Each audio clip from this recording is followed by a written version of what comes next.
Napale Getsamalola Yatsam distillation in Tarin Lenges and Ronagilizin Dinang, Ari California, Yubi, Mount Madonna, Lobde, Luptu Sosigne, Capje Santorum Beche Chola, Genti Shubi Nane, Sudan Shubashigin, Second Abazo, Genti Tang, the Chazang, Inginang, Imbashigredu. For me, one of the greatest honors that our students at Mount Madonna have is to meet this gentleman here, Samdang Rinpoche. For me, he makes a connection between the Buddhist teachings, which go back so far, and ideas that are just coming out now in modern education about what real education is. We asked Rinchen Kondo today a little bit about what real education is. And in the last interview, he spent some time talking about education. He claims he doesn't remember what he said, but I remember what he said. And it so ties in with the ethos of our program at Mount Madonna and this class. Because at one level, when he talks about education, we're talking about the development of discernment. And it's one thing to talk about it, it's another thing to have an example of discernment sitting with you. And today we have that privilege and that honor. And to me, this is one of those times when hopefully you'll be able to revisit this on the video over time and actually let it sink in. Because these kinds of teachings, you live with them, and gradually they expose themselves to you for what their meaning is. So I hope you guys will bring your questions forward, and if you need clarification, feel free to ask. He's one of my greatest teachers in my life. I pay attention to what he says. So thank you very much, and thank you for allowing us this time with you. Oh, this is question. Those are the questions, and Okay. so they'll ask the questions, but that'll give you something in case they're. Here, a copy for you. Okay. Okay. So who's got the first question? Nate. There you go. So first, is there anything you'd like to say as any opening remark you'd like No, to I say? don't. Just only wish to say welcome to India, and particularly welcome to Dharamshala. And the weather was not very friendly to you yesterday and today. I hope tomorrow will be better. And one thing I must tell in advance is I have nothing new or special which might be interested to you or beneficial to you. Nevertheless, I have spent a major portion of my life in the field of education, and then also I have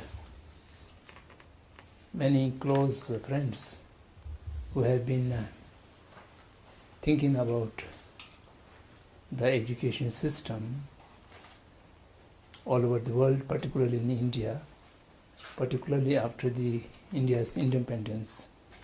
The education system has been challenged, questioned, and tried to modify it, not very successful. So I have been a part of this journey after 1959. So there may be some experience, otherwise I'm not a so-called educationist or some experts in education. So please go ahead. Hi, my name is Isabella.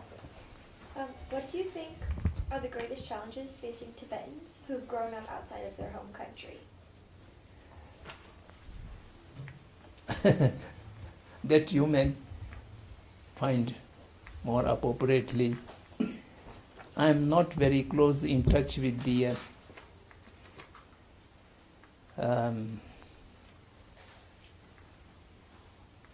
now the Tibetan SL community since last 6 years, I have been retired from all official responsibilities. But generally I see the challenges are twofold. A challenge which is facing by entire humanity. The Tibetans are no exception. We are facing that challenge squarely. And among those challenges, such as increase of violence and a gap between have and have-nots, and environmental degradation, and then so-called civilizational conflicts or religious intolerance.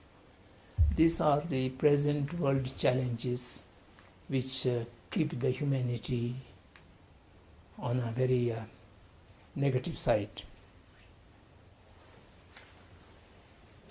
And then apart from that, the Tibetans living outside Tibet,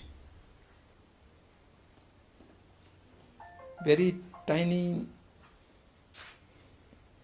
population. By number, it is not big.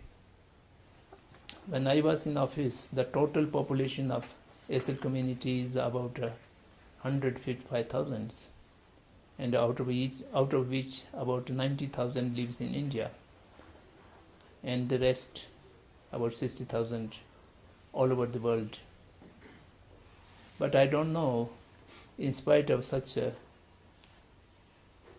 small population, the visibility is quite strong. Wherever you go, you can see some of the Tibetans in exile. I don't know why, but it is a fact. And now the social structure is that the Tibetans who have came to the exile in 1959 are of my age group or older than me. So 60 or 70% of them already passed away. So now I think 20 or 30% might be remain, but all of them in the very old age, like me. And the rest population is born, brought up in exile, number one, and a few population who have crossed the border in recent times. Recent time means after 70s and 80s, 90s, then after 2008 that has been also closed. So these are the little younger generation. So who crossed later on are mostly born and brought up under the Chinese occupation. So they are largely educated or not educated, they are under occupation. And who are born and brought up outside, their mindset is very mixture. There is some kind of influence of tradition, Tibet tradition, and also greater influence of the host country. For example, they living in India, they might be go through Tibetan schools. The Tibetan schools also not different from the Indian schools. Only the Tibetan language is taught. Otherwise, they have to go through the board examinations. That is the Indian system, and then they go to the colleges or universities of India and mixed up with the Indian people. And they are half Indians and half Tibetans. And they have a strong sense of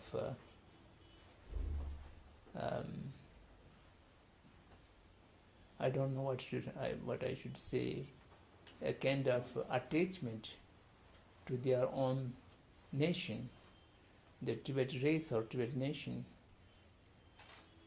And they are confused how to regain their nationhood or how to reconcile their future. they have no clear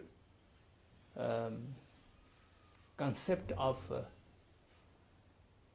what is free Tibet. And some of them think the independence is only freedom. And many others think about His Holiness' teaching of the middle path, remain as a part of PRC, yet the national regional autonomy as enshrined in the Chinese constitution should be provided. And there are few, they do not have any sense of how to return into one's own motherland. And they are thinking how to take up career wherever they live or they stay. And the basic problem I see is a problem of identity. As traditional Tibetans, they do not think about anything identity. But the younger generation in exile who are gone through modern education, they are being taught some kind of nationalism and some kind of feeling for identity. And this feeling of identity makes them restless. And I don't know how to remedy. These are the challenges. These challenges are invisible. Only few people can feel it, but it is a pervasive challenge. Each individual is been facing. But you interview the individuals, their challenge may be livelihood, their challenge may be economic resources, and how to settle themselves with security, the sense of insecurity. But the sense of insecurity among the Tibetans, from my viewpoint, is a sense of insecurity which have come out of the sense of void of identity, unclarity of their own identity, and that makes a sense of insecurity. So this is my outlook. I may be wrong, but I see like this.